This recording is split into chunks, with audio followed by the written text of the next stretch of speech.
Judge Caro, thank you for your commitment to justice and your sensitivity in presiding over this brutal case for the last 5.5 years. Thank you to the staff and all the officers of the court who treated us with professionalism and kindness. A huge thank you as well to the determined and sensitive people of the Manhattan DA's office and the NYPD detectives who worked on this all this time. And it is incredibly important to Marina and me that we appreciate the good women and men who served on this jury. It was a heroic service they performed, and New Yorkers are grateful and proud of them. And it's the people of New York who wrap their arms around us in our darkest moments, and they are what make this the greatest city in the world. I want to start by underlining Marina's comments about what the defendant tried and failed miserably to destroy on October 25th, 2012. I can't capture the essence of our children any better than the words I spoke at Lulu and Leo's memorial service. So I'll read exactly what I said that day in November 2012.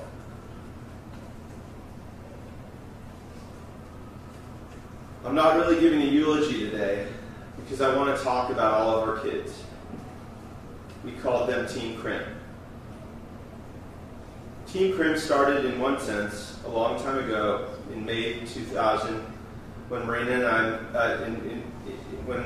met.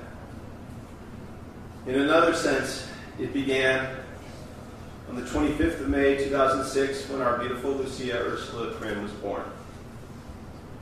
But Team Krim really got going on December 28th, 2008 when our little Inez Olivia Krim joined us. And it took on a very special balance and charm on September 30th, 2010, when our little guy, Leo Hidalgo Krim, arrived. And they were a real team. It was one of our top priorities as parents that our kids learned to take care of each other, that they become the best friends for each other, that they realized that no one would ever be more loyal to them than they were to each other. And they were a team. Fights always ended in a sorry and a real hug. A funny thing was how Leo, even when he wasn't involved, would say, "Sorry, Lulu, sorry, Nessie," and give them a hug as well. They were Team Krim in the apartment, on playgrounds, at parties. Marina and I always marveled how easy it was to track them on the playground because they were usually playing together. It was comical to us that we'd take them to some birthday party with a ton of kids and lots of activities, and they'd end up near each other and not far from us. We loved them so much, and they loved each other. Yet we also tried to raise 3 little kids that were uniquely interesting little people. They were so different. Each had completely different colored eyes. Their complexions were dramatically different from pale to deep brown. And of course they had these very different personalities. Perhaps that was one of the secrets to their strong bond. Lulu from day one was our little Buddha. She felt deeply and intuitively. She was the most empathetic soul I've ever known. I think that's why she was such a beautiful and creative artist. And if you knew Lulu, you knew creating art was like breathing for her. Lulu had an infectious and innocent energy. She was so enthusiastic about the big and little things, from a fabulous sunset to a perfect snowflake, from a dazzling ballerina's costume to her favorite line in Star Wars. She had fun. And at the same time, she had serenity in her soul that was magnetic. She really was like a little Buddha. She was creative and inventive and curious. If Marina was making the kids' Halloween costumes, Lulu was at her side making a costume for her doll out of paper and Scotch tape. She was never, ever bored. Lulu was nurturing and a natural-born teacher, rallying her little sister and brother to a new task or a topic or a game. She was thoughtful and kind. She listened and remembered and cared. When Marina would make muffins, Lulu lobbied for egg-free ones so that her allergic dada could have some too. A recent anecdote says a lot about Lulu. A new girl had joined Lulu's bilingual first-grade class a week after the year had started, which is awkward enough for kids. And she joined late because her family had just moved here from South America. This girl only spoke Spanish, and most of Lulu's classmates were still only comfortable speaking English. Lulu immediately befriended her and became her designated translator with the other kids. Lulu came home so proud of her new friend, how she was practicing her Spanish and how she had helped someone. She loved taking care of people. And Lulu was adventurous and very brave. We threw her into so many new situations, and she was often shy and nervous, but she always went anyway. She did things that Marina and I would never have had the courage to do at her age. She had the courage and wisdom of an old soul. And Lulu was flat out cool. At age 6, Lulu was cooler than most of us were when we were 22. She had been to India twice. She knew her favorite sushi order and knew the Cantonese names for her favorite dim sum. She was cooler than I'll ever be. We love her, and we miss her. Our handsome little Leo saw the world clearly and loved it. He wanted to vacuum it up into his bursting little brain. He was so smart, so curious. He absolutely loved his stroller rides, his front seat view of the streets of Manhattan, soaking up the people, the buildings, the cranes, the trucks, and taxis. He adored trips to the park, to the farm. He was a collector of acorns, toy trucks, balls. Often his biggest worry in life was fitting all his collectibles in his chubby little hands. He just soaked it all up like a sponge, and then, once he learned how to talk, all he wanted to do was tell us about what he'd seen. Marina and I marveled at how quickly he picked up new words. Leo could be quite serious, and those gorgeous, thoughtful, deep brown eyes were hypnotic. Yet Leo was easygoing, as his sisters took him along for so many rides and games. Whatever they wanted to do, he was along for the ride. And he loved to make his parents and sisters laugh. He was a bit of a clown. One of my favorite things about Leo was our bedtime ritual. He loved it when I read him books. He would pick out a big stack of his favorites, always about tractors, farms, trucks, airplanes, and trains, and he'd sucker me into reading 2 or 3 times the number of books I promised. And I'd always leave his room beaming, even if I'd taken too long to put him to bed. Leo was such a sweet, lovable little boy. And after having 2 girls, we weren't sure what having a boy would be like, but we just couldn't get enough of him. He was dreamy. We were madly in love with him. We miss him so much. It's also very important to us that you know and understand Nessie. Nessie is our tough one. She was born with hip dysplasia and spent the first 6 months of her life in a terribly uncomfortable cast that stretched from her ankles to her chest. She smiled the whole time. No joke. She smiled weeks before infants normally smile. It's the same huge smile she has today. Thankfully, her hips have healed perfectly, and naturally, she's now our most athletic child, fast and agile, determined and fearless. I like to half-jokingly refer to Nessie as Team Krim's secret weapon. She is a tiny little package, 5th percentile in size for her age, but what a beautiful and powerful package she is. Nessie reads people intelligently, listens stealthily, and then charms with devastating effectiveness. Several of her victims here today have called it a seductive charm as she slips into her hand into yours or crawls effortlessly into your lap. She's sharp as a tack, has a fantastic memory, and an incredible attention span. Nessie has always been a girl who knows what she wants. Anyone who knows Nessie loves Nessie and is rooting for her. I can't talk about Team Krim, about our 3 wonderful children, without talking about our enormous devastating, overwhelming grief. Marina and I are heartbroken, and we know all of you share very deeply in our raw pain. We are distraught because Lulu and Leo, these beautiful and innocent souls, were only with us for 6 and 2 years, respectively, blinks of an eye. We are certainly distraught over how they died, over the terrible violence, the lack of any sense of it all. We miss them so, so much. Marina and I already miss the little things the most. We miss picking Leo up out of his crib with a happy mama or dada from him and always a big hug. We miss watching Lulu pick out her own clothes, helping her with a button or a skirt. We miss holding their hands as we walk down the sidewalk. We miss attempting to argue them out of a Mr. Softy cone and losing most of the time. We miss taking little walks through the ramble in Central Park that became great acorn or leaf collecting expeditions. We miss hearing them call out my name and run to hug me when I got home from work. We miss feeling their soft skin in our arms.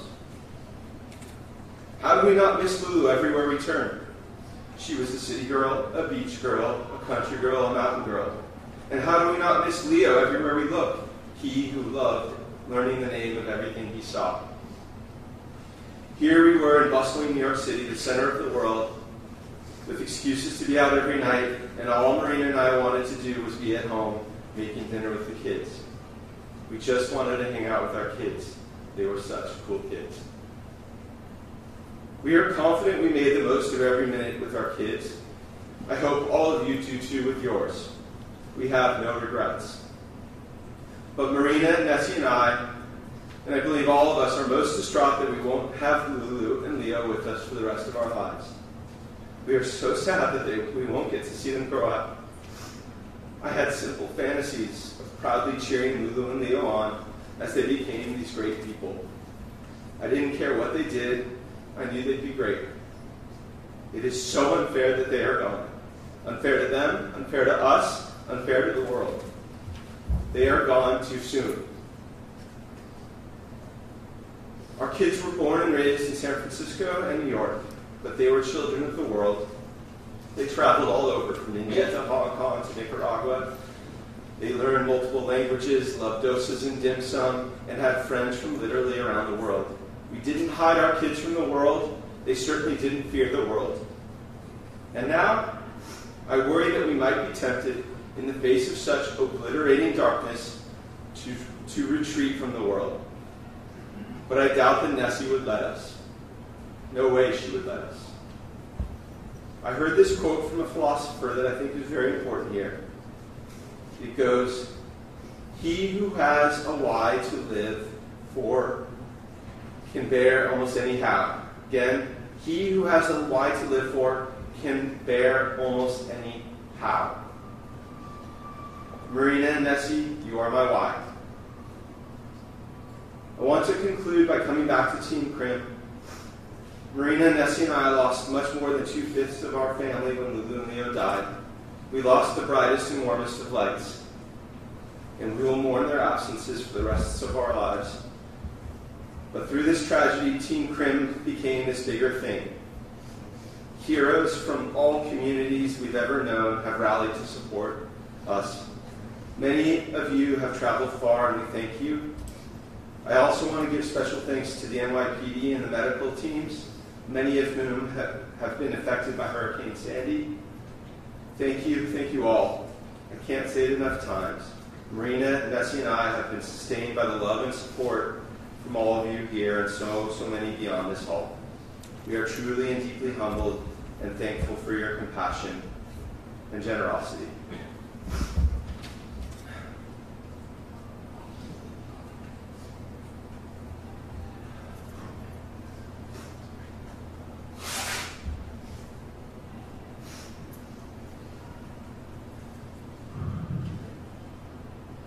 Now, coming back to today, let me add a postscript. Felix and Linus have joined Team Krim in the years since. They and their 7 cousins got robbed, like Nessie did, by the defendant. They hear about Lulu and Leo all the time, but they don't get to meet them. We have a ritual at home. A little silk parachute with a gift attached appears each morning on one of the kids' birthdays. The parachutes from Lulu and Leo drop from the stars. When Felix found his on his 4th birthday this past fall, he asked us, in his earnest way, when he could go up to the stars to meet them. He's a thoughtful and sweet guy, and he'll be heartbroken as he grows up and learns the whole story. And yes, I am trying to break your heart. As Marina said, Nessie and her brothers are living legacies of Lulu and Leo, with all their beauty and joy and pain. There are 2 other parts of Lulu and Leo's legacy that I want to note here today. The first is the Lulu and Leo Fund and its core initiative, Choose Creativity.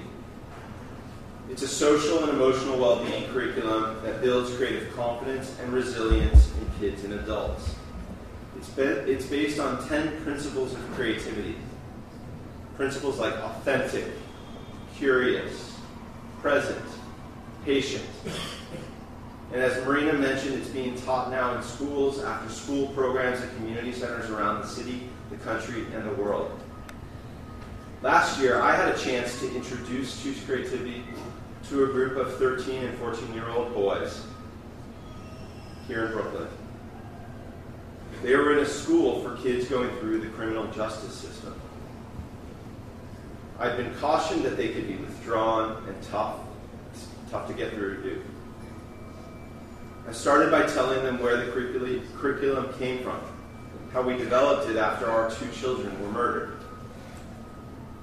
And then I talked about how there are 2 equally important parts to the curriculum: the choose part and the creativity part. I admitted to them that it was tempting for me to choose many negative pathways in response to what had happened. But if you hit fast forward on those, they all end badly. Or I and we could choose to create. Every one of these young men were listening and nodding. It was a powerful hour and a half for me, and I believe for those young men too.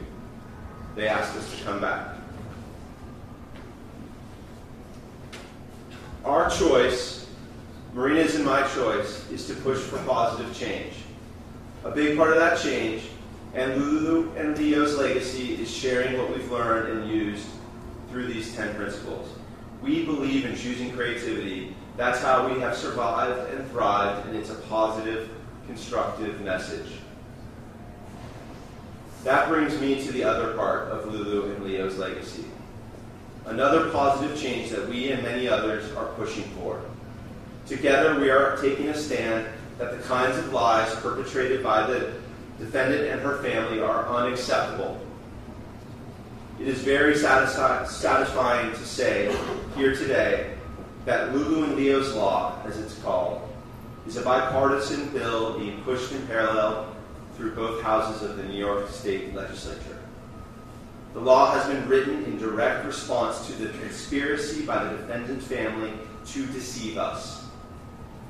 Because of a huge gap in the law, they will face no criminal or civil liability for their roles in my children's murders. But we're determined that others will be deterred and families and children will be safer because of it.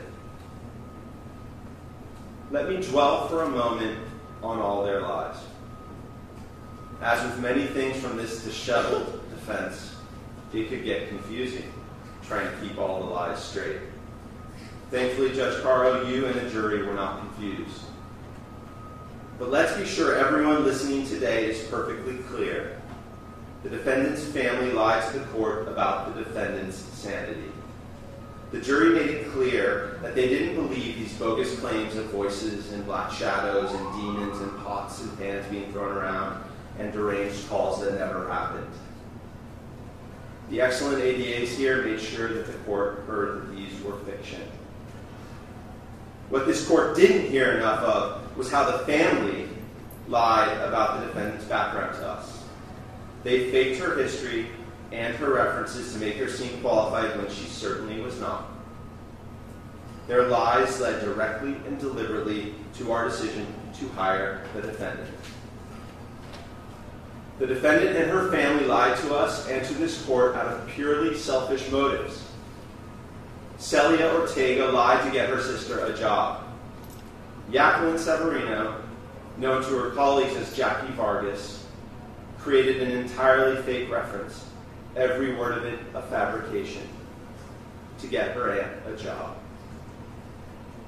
It's a real and lasting shame that Celia and Jackie never had to appear in court. They certainly were the conspicuously absent, yet still very damning, witnesses for the defense. And I believe the various discredited witnesses who did lie in this court, they did so not to save the defendant, whom they all seemed quite eager to disown, but to cover selfishly for their own culpability. I want to emphasize, Judge Caro, how offensive and insulting it is that many of the defense witnesses' recollections changed between when they spoke to the NYPD and after they met with the defense and their so-called experts. The defendant, the defense, and her family have behaved shamelessly in this court and outside of it. Over 5.5 years, they have not shown an inkling of remorse, not from the defendant or her entire extended family, not a single word or action of sorrow or any other decent human emotion. Just selfishness and an utter disregard for morals or ethics or basic human decency. Lulu and Leo's law will criminalize the deliberate falsification of an application or references for a child caregiver. Professionals in law enforcement and lawmakers and parents are consistently shocked when they learn that this wasn't already a law. We're deeply grateful that senators and assembly people from both parties are working to fix this glaring and dangerous gap in the law. But however necessary and good these changes in the law are, these kinds of liars, fakes, and con artists often have a supporting cast who turn a blind eye, who are complicit in their willful silence and inaction. It's hard to know how many neighbors of the defendant and her relatives at 610 Riverside knew the truth and said nothing. How many of Celia's neighbors in the Bronx, or Yoselyn, or Jackie's, I should say, neighbors in Croton-on-Hudson know the truth about them? And are they okay with it? Marina and I have encountered many, many people who have done the right thing. But there have been an upsetting number, too many, who chose to preserve their cozy cocoon by turning away instead of doing the hard or uncomfortable thing that also happened to be the right thing to do. A new law will not be enough in the face of amoral indifference. The best deterrent to this kind of dishonest behavior will be when we say, as a society, as a community, as neighbors and fellow human beings, we say, enough, no more. When we hear someone contemplating such deception and we talk them out of it and into doing the right thing, to telling the truth, when we see such behavior and we reject it and we ostracize the offenders and their accomplices, when we say we don't want them in our apartment buildings, in our schools, in our workplaces, when we make them feel the unrelenting glare of their neighbors' disgust and repulsion, when we do that, we will accomplish another positive change, true accountability.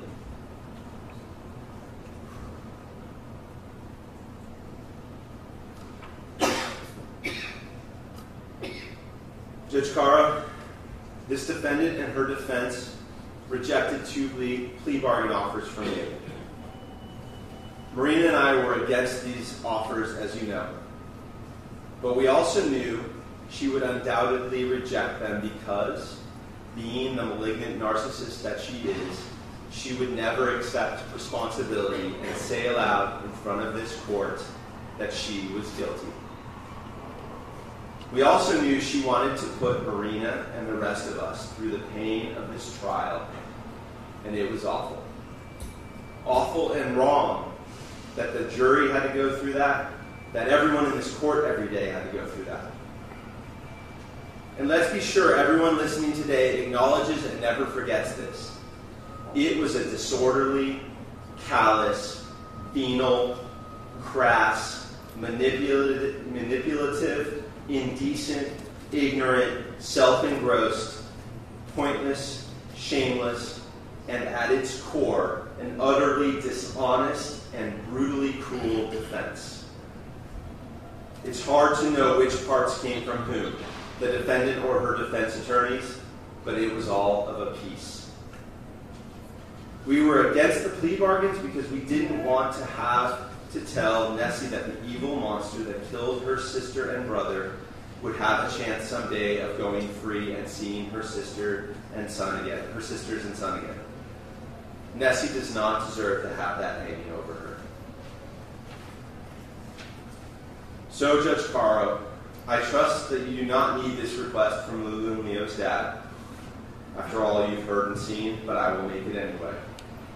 In your sentencing decision, please follow the law as you always have, and heed the unanimous opinion of the jury and that of the good people of the city and state of New York and of Lulu and Leo's family and friends around the world by ensuring that the defendant can never leave prison alive. The defendant knows nothing of responsibility or remorse. She should also know nothing of hope. The defendant is an evil and utterly dangerous narcissist and a complete failure. It is right that she should live and rot and die in a concrete and metal cage, like the ugly, dark shadow of Lulu and Leo's bright, shining lights. And more importantly, it is right that she will go from being hated by the world to being forgotten by the world before she's even dead. While Lulu and Leo's siblings and legions of family and friends, even friends who never knew them, will never forget their inspiring legacies. In my best moments, I feel Lulu and Leo inspiring me and carrying me forward. In my most difficult moments, I try to ask myself what Lulu and Leo would choose to do. It's the best beacon of hope, the best guidance most of us could ever hope to have. Thank you.